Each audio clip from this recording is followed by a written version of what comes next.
Hi guys, Val Quinn here from GadgetGuy.com.au. I have a very special box here that is going to make a lot of gamers and potentially parents of kids who love to game very happy. Now, this is the actual retail version of the new Xbox Series X. So this is what you can expect when you go to the shops, exactly what you'll get, what's inside. So let's unpack it and check it out.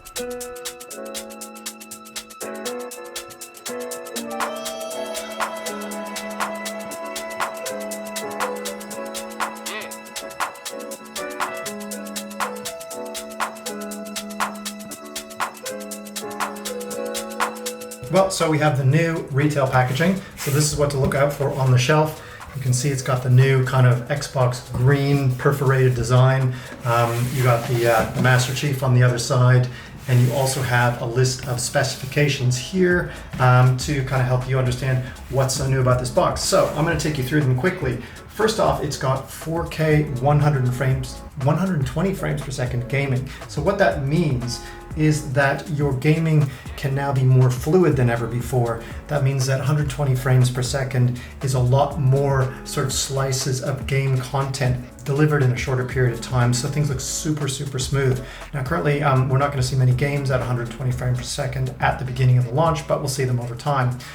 Also 4K, that's really good. Most TVs that are sold these days are 4K, but it can support 8K, so that is another jump up in resolution. It takes a huge amount of processing power, which is what's in this to deliver an 8K game, and people are just beginning to buy 8K TVs, like they're very expensive at the moment.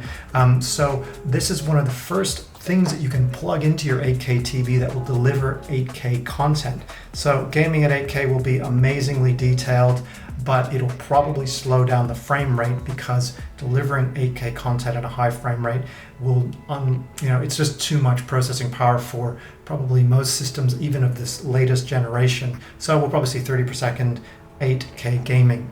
But for now, nothing really to think about or worry about. Just know that if you buy an 8K TV, this will work with it. Also, we've got 1 terabyte of internal storage, but it's different than the last generation. This is solid state storage, or SSD storage. And that means that there's no spinning disk inside, no mechanical device that has to the system has to wait for to read and write information. So it's ultra quick. It'll make a huge difference to the gaming experience. And also, it really stops loading times. So it's like when a game's loading up or when you want to sort of resume from where you left off. Now you can just jump straight into a game. Even if you've kind of stopped it and left, shut the machine down, you can jump right back in really quickly. And when you're playing games, say when you're moving to a new section or zone, you don't have to wait for these silly loading times anymore to really interrupt you. You just kind of move from one zone to the other in an almost seamless experience. So I'm really excited about that type of gaming, and it's really great that it's here with the Xbox Series X.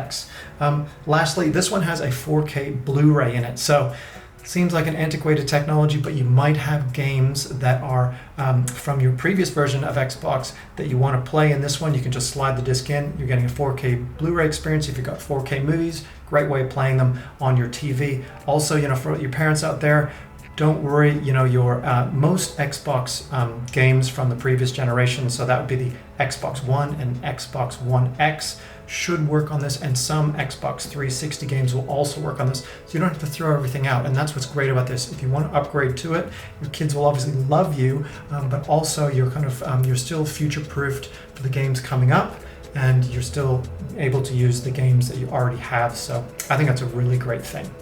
When it comes to the new controller, it really doesn't look that different to the previous one. But it does have a few changes. The most significant is this share button here, where it kind of directly helps you share your video recordings with people online. So that's quick and easy. Also, I think the D-pad has changed a little bit. It's got this sort of beveled thing. It actually resembles the Xbox Elite controller from the previous generation. It kind of has the same sort of more robust feel. But everything like the triggers and the controllers are all pretty much in the same spot, so you wouldn't really struggle to use this versus the last one. So yeah, but the question is, can you use your old controllers on the new Xbox One Series X? The answer is yes, you can. So anyway, we'll get the retail box out of the way.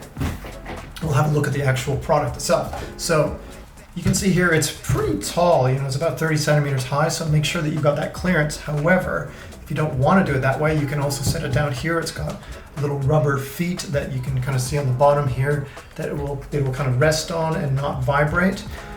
Because of the incredible graphics power in this new console, you've got like major sort of cooling vents from the top. There's a huge fan inside here, which might be a little tricky to see. And then there's also cooling vents on the back as well. So along with the plugs that you can expect. Now you've got your standard sort of Ethernet network port, that's a gigabit per second, a couple of USBs, those are the USB-A fast type. You've got a special connector here, which is actually for plugging in expandable solid state hard drive memory. And the last and most important connection, I would say, is the HDMI connection. So normally, and this is the HDMI cable that you get, normally HDMI cables seem kind of similar, run-of-the-mill, but this one is very important because it is a ultra high speed HDMI cable. I don't know if you can read it on there, but this is a special cable that allows you to get 8K gaming. So it's so fast that it can actually keep up with the high resolution 8K signal that you need to send from here to your TV. If you didn't have this correct cable, you would not be able to actually send information to your TV. So if you've got an old HDMI cable at home that you connect the old Xbox to your TV, don't use that, use the one that comes in the box. And it's great that it does come in the box because these are not easy to come by. Okay, so on top of that, see on the front of the box, as you can see, you've got the Blu-ray drive here. You've got your eject button, you've got another USB connector here, and then you've got the power connector as well. This is the on-off here. It kind of lights up. I don't have it plugged in at the moment. And really that's about it. So I kind of like the sort of set down sort of way of doing it. But you know, it's up to you if you want to stand it up. Just make sure that you have plenty of space around it so it can move air in and blow it back out. You don't want to block it because these things do get hot.